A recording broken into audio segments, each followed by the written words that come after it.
Tervist, olen siis siin MyHitsi stuudios koos Indrek Vaheojaga ja esitaksin teile paar küsimust selle töö kohta. Tere, muidugi võib esitada, ma hea meelega vastan, sest ma olen tavaliselt ise küsija rollis ja siis mulle meeldib vastata. Et esimeseks küsimuseks oleks siis, kuidas te leidsite selle töökoha ja millal te sellega alustasite? Kas üleüldises mõttes see raadio või MyHitsi? Üleüldiselt. No üleüldiselt minuga läks väga lihtsalt, nagu ikka läheb, kui kutsutakse kedagi asendama. Mind kutsuti siis praeguseks juba, peaaegu kohe saab 13 aastat tagasi suveks asendama inimesi puhkuse ajaks.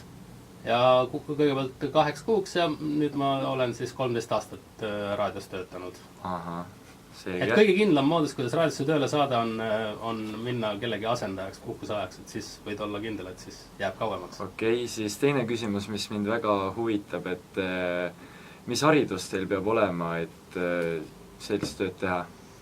No ma küsin sinu käest, vabandust, ma ütlen sina, et kuigi võin ka teie öelda, et mis sa arvad, mis haridus mul on? Keskharidus on mul ka olemas, jah, aga mul on kõrgharidus ka, ma olen ikkagi käinud ülikoolis ka, aga kas sa oskad pakkuda, mis? Ma võin ära öelda seda, et see ei ole ajakirjaniku haridus, mul ei ole ajakirjaniku haridust. Ei kujuta ette ka. No, tehniline värk või midagi sellist. Väga hea pakkumine, jah. Ma olen lõpetanud Tartu Ülikooli arheoloogia alal, ehk siis ajalugu olen õppinud. Nii et ma olen tegelikult välja õppinud arheoloog ja olen ka töötanud sellel alal. Aga raadiotööd ma olen õppinud ainult siis ise seda tööd tehes ja mõned väiksed koolitused ja kursused on ka olnud. Nii et ei ole kohustuslik kõrgharidus või? No põhimõtteliselt ei ole jah, aga siin ongi see vahe, et kas sa raadios oled saatejuht, nagu olen mina, või sa oled ajakirjanik, raadioajakirjanik, seal on päris suur vahe, sest mina ise ennast ajakirjanikuks ei pea.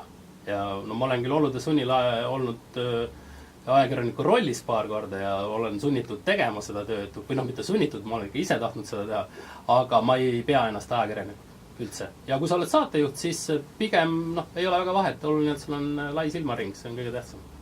Okei, aitäh. Ja viimaseks küsimuseks on siis, et miks see töö hea on? No ma võin nii palju öelda, et ütleme, et hea on ju soojas kohas ja mõnusas kohas tööd teha, toredad töökaaslased, huvitavad teemad.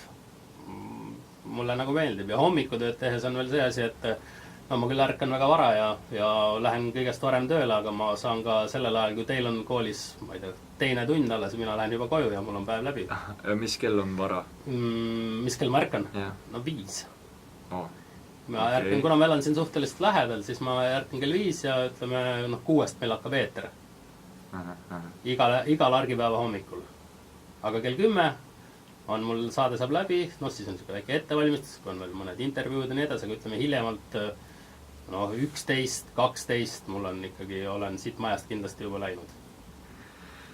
No selge, aitäh teile. Rohkem küsimusi pole.